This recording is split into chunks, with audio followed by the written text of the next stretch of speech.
Nesse vídeo eu vou te contar exatamente como é o tratamento cognitivo-comportamental para a ansiedade social, o passo a passo completo, os princípios e os parâmetros para o tratamento cognitivo-comportamental da ansiedade social, e isso se aplica em outros casos de ansiedade também.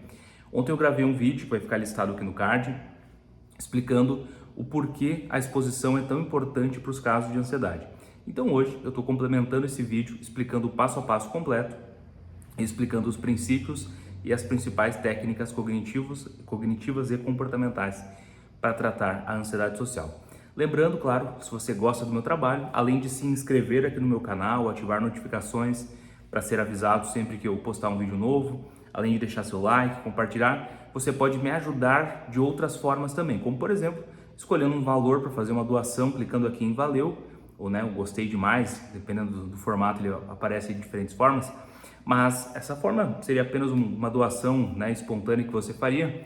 Mas se você quer me apoiar financeiramente, além desta forma, tem uma forma inclusive mais útil para você, onde você pode clicar no botão aderir e a partir de R$ 4,99 por mês, você me ajuda financeiramente, você apoia o meu trabalho, mas em troca, se tornando membro, clicando no botão aderir, você ganha também acesso a conteúdo exclusivo e no meio desse conteúdo, junto desse conteúdo, você vai participar de uma aula mensal, onde nós faremos uma reunião no Zoom, você vai receber o link e ao fazer essa reunião no Zoom, você vai poder depois, ao final da aula, tirar suas dúvidas comigo. Claro que todas as pessoas que estão na reunião irão acompanhar o nosso bate-papo, não é uma conversa sigilosa, não é uma conversa individual, não é uma sessão de terapia, é apenas uma reunião, uma aula, mas já é uma forma de você conversar, tirar suas dúvidas mais específicas comigo e de você poder trocar uma informação mais próxima a mim. E claro, você vai ter na área de membros acesso a conteúdo exclusivo, como por exemplo o meu e-book, o Manual da Rotina Otimizada, que eu vendo ele individualmente por R$ 14. Se você clicar no botão aderir e apoiar o meu trabalho por um mês, que vai custar para você R$ 4,99, você já vai imediatamente após se tornar membro, já vai ver em uma postagem exclusiva para membros o link para você baixar gratuitamente, para você que é membro, o meu e-book, então, que seria vendido por R$ 14, certo? Então, dado esse recado, vamos entender agora como funciona o tratamento cognitivo-comportamental para a ansiedade. Eu digo isso porque muitos que me acompanham aqui são estudantes de psicologia, são terapeutas, são psicólogos recém-formados e gostariam de ter talvez a minha orientação, porque eu recebo algumas mensagens no Instagram pedindo orientações, supervisões e tudo, e eu tenho pouca disponibilidade de tempo para supervisões individuais e para mentorias. Mas se você for membro do meu canal, você consegue trocar mais ideia comigo, assim, mais de perto, de forma mais ágil, e a gente consegue compartilhar então um pouco desse conhecimento. Mas óbvio, se você gostaria de uma mentoria ou de uma orientação mais individual, você pode entrar em contato comigo no Instagram e a gente agenda um horário, certo? Então vamos lá. A pessoa tem ansiedade social. Como que a gente faz o tratamento cognitivo-comportamental e qual é o primeiro passo? Identificar a situação ou as situações nas quais a pessoa sente essa ansiedade, identificar as situações nas quais a pessoa fica travada, fica paralisada por conta da ansiedade e por conta da insegurança. E por que isso é tão relevante? Porque a ansiedade social, ela pode se apresentar de forma específica, então ela pode ser muito pontual a um contexto específico, ou ela pode ser um pouco mais abrangente, ela pode ser mais indiscriminada, ela pode ser mais generalizada. Como assim? De repente eu tenho ansiedade social e o meu bloqueio é apenas dar palestras. De repente a minha ansiedade social é apenas conhecer alguém com o intuito de ter um relacionamento afetivo. De repente a minha ansiedade social é apenas durante relações sexuais. Ou de repente é apenas quando eu vou, sei lá, para lugares muito movimentados. Ou quando eu vou dançar, quando eu vou fazer alguma coisa em público. Não sei, cada pessoa pode ter uma ansiedade social mais específica. E algumas pessoas têm uma ansiedade mais abrangente. Então elas têm medo de tudo que envolve exposição, tudo que envolve o julgamento alheio, tudo que envolve entrar em contato com pessoas diferentes e se expor, falar em público, dar palestras, se expressar, fazer perguntas em aula, enfim. Então, esse é o primeiro ponto. Você vai identificar então as situações nas quais a pessoa tem ansiedade. Segundo ponto, nessas situações então que foram identificadas, qual é o pensamento ou quais são os pensamentos que parecem ser mais angustiantes, os pensamentos que são mais opressores, os pensamentos que alimentam o comportamento evitativo. Algumas pessoas podem pensar, por exemplo, nossa, eu não posso fazer isso, eu não posso me expor, eu não posso falhar em público, eu não posso, abordar essa pessoa, eu não posso, porque elas têm um pensamento de que o outro encontrará algum defeito nelas e isso será muito angustiante. Outras pessoas irão pensar apenas que elas precisam ser perfeitas. Outras pessoas irão pensar, por exemplo, que vão lembrar de uma situação no passado na qual elas sofreram bullying. Então tem pessoas que temem perder a aprovação do outro, tem pessoas que temem sofrer uma violência verbal, um assédio moral, um bullying, um desrespeito, e tem pessoas que podem ter mais de um pensamento. Então a gente tem que identificar também os pensamentos que surgem nessas situações e, claro, as emoções que estão associadas a ele. Feito isso, identificado o pensamento, a gente pode entrar aqui com o terceiro passo, que é ir corrigindo esse pensamento, fazer a chamada reestruturação cognitiva. Como que a gente faz a reestruturação cognitiva? Se você for meu mentorado ou você for supervisionado por mim, eu consigo compartilhar mais ferramentas e consigo te orientar mais especificamente. Mas, de um modo geral, a gente testa a veracidade desse pensamento. Meus pacientes, por exemplo, recebem também muitas técnicas e orientações sobre isso. Como que se testa a veracidade desse pensamento? A terapia cognitivo-comportamental usa o termo questionamento socrático ao fato de você ir fazendo perguntas, duvidando mesmo daquela informação. Tá. O meu pensamento está me dizendo que se eu falar em público, eu irei falar tão mal e eu irei ser tão desajustado que as pessoas irão cometer bullying comigo. Ok, mas isso é verdade? Que evidências eu tenho que sustentam isso? Além dessas evidências, quais outras eu tenho? O que me faz acreditar nisso? E se isso for verdade, qual é a pior coisa que pode acontecer? E se essa pior coisa acontecer, o que eu posso fazer a respeito? Qual é o impacto disso na minha vida? Qual é o impacto imediato comparado ao impacto de longo prazo? Amanhã, como eu vou estar me sentindo? Comparando a opção de não me expor porque as pessoas podem caçoar de mim, com a opção de me expor mesmo que elas cometam bullying comigo. Qual parece ser a opção mais relevante?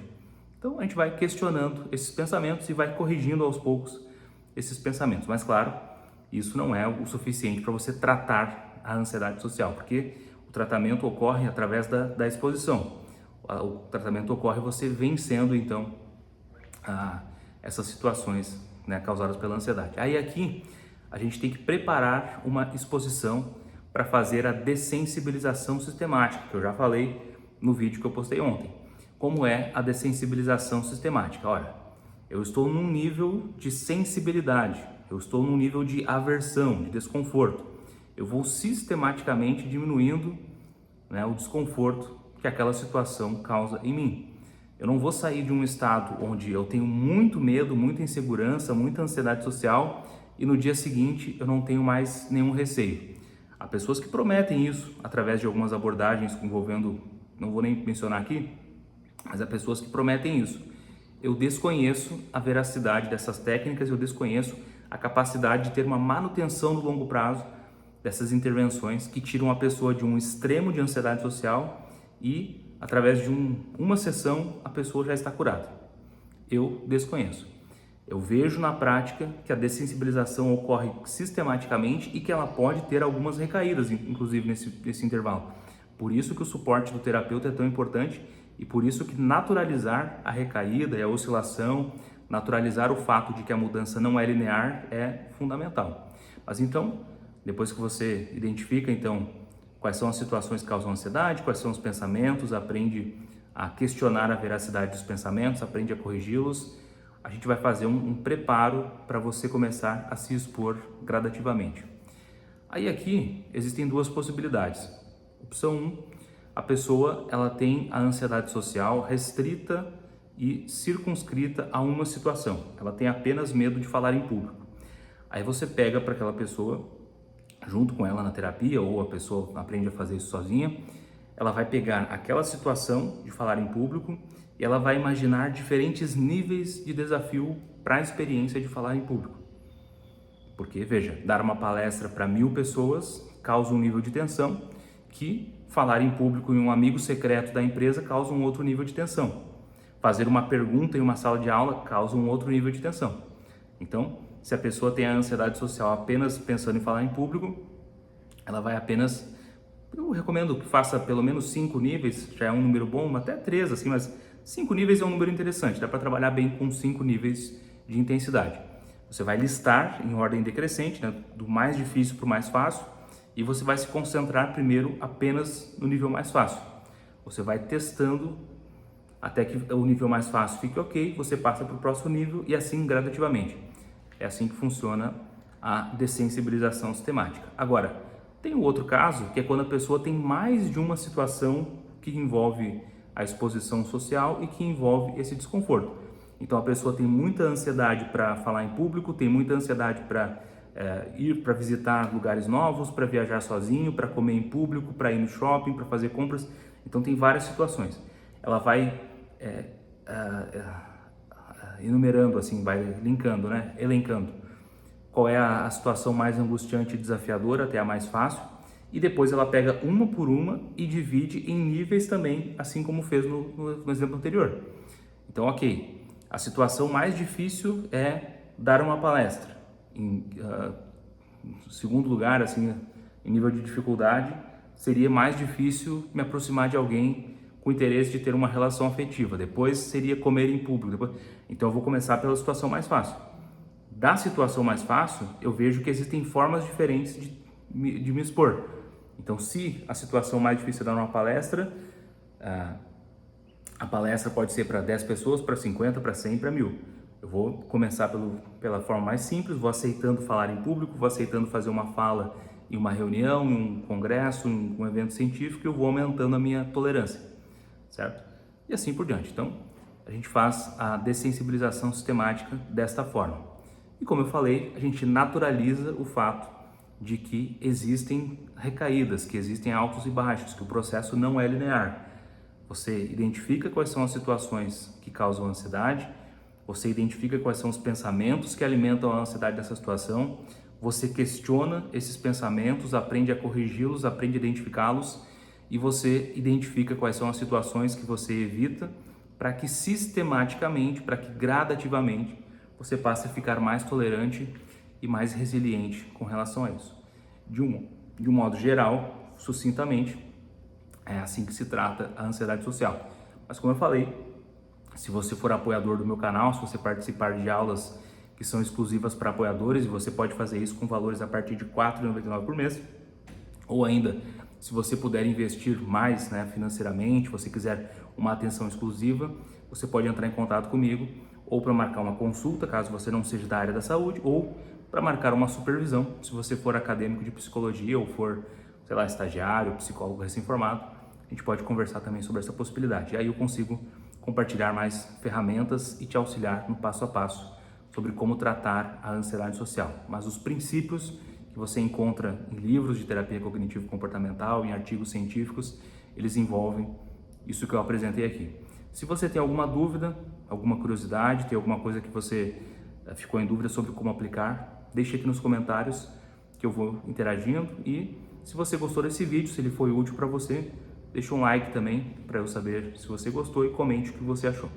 Nos vemos então no próximo vídeo e espero que vocês que tenham gostado e tenham interesse por estar mais próximo e aprender mais sobre isso, considerem apoiar o meu canal clicando aqui abaixo no botão aderir.